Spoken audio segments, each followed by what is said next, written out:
in the name of God, the gracious, the merciful. Those who disbelieve and repel from the path of God, He nullifies their works.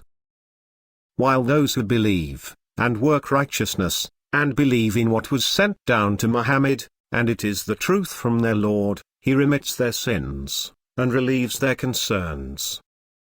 That is because those who disbelieve follow falsehoods, while those who believe follow the truth from their Lord.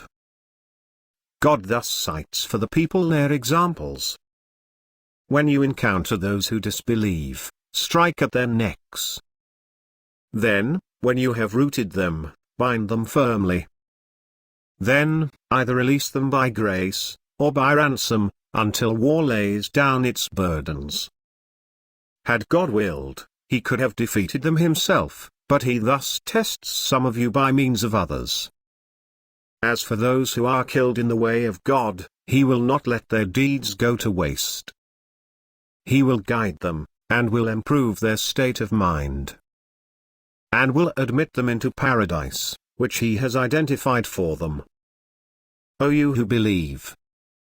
If you support God, He will support you, and will strengthen your foothold. But as for those who disbelieve, for them is perdition, and He will waste their deeds. That is because they hated what God revealed, so He nullified their deeds. Have they not journeyed through the earth and seen the consequences for those before them? God poured destruction upon them, and for the unbelievers is something comparable. That is because God is the master of those who believe, while the disbelievers have no master. God will admit those who believe and do good deeds into gardens beneath which rivers flow. As for those who disbelieve, they enjoy themselves, and eat as cattle eat, and the fire will be their dwelling. How many a town was more powerful than your town which evicted you? We destroyed them, and there was no helper for them. Is he who stands upon evidence from his Lord, like someone whose evil deed is made to appear good to him? And they follow their own desires? The likeness of the garden promised to the righteous. In it are rivers of pure water, and rivers of milk forever fresh, and rivers of wine delightful to the drinkers, and rivers of strained honey. And therein they will have of every fruit, and forgiveness from their Lord. Like one abiding in the fire forever, and are given to drink boiling water, that cuts up their bowels. Among them are those who listen to you, but when they leave your presence, they say to those given knowledge, "What did he say just now?" Those are they whose hearts God has sealed, and they follow their own desires. As for those who are guided, He increases them in guidance, and He has granted them their righteousness. Are they just waiting until the hour comes to them suddenly? Its tokens have already come. But how will they be reminded when it has come to them? Know that there is no God but God, and ask forgiveness for your sin, and for the believing men and believing women. God knows your movements, and your resting place. Those who believe say, "If only a chapter is sent down." Yet when a decisive chapter is sent down, and fighting is mentioned in it, you see those in whose hearts is sickness looking at you with the look of someone fainting at death. So woe to them. Obedience and upright speech. Then, when the matter is settled, being true to God would have been better for them.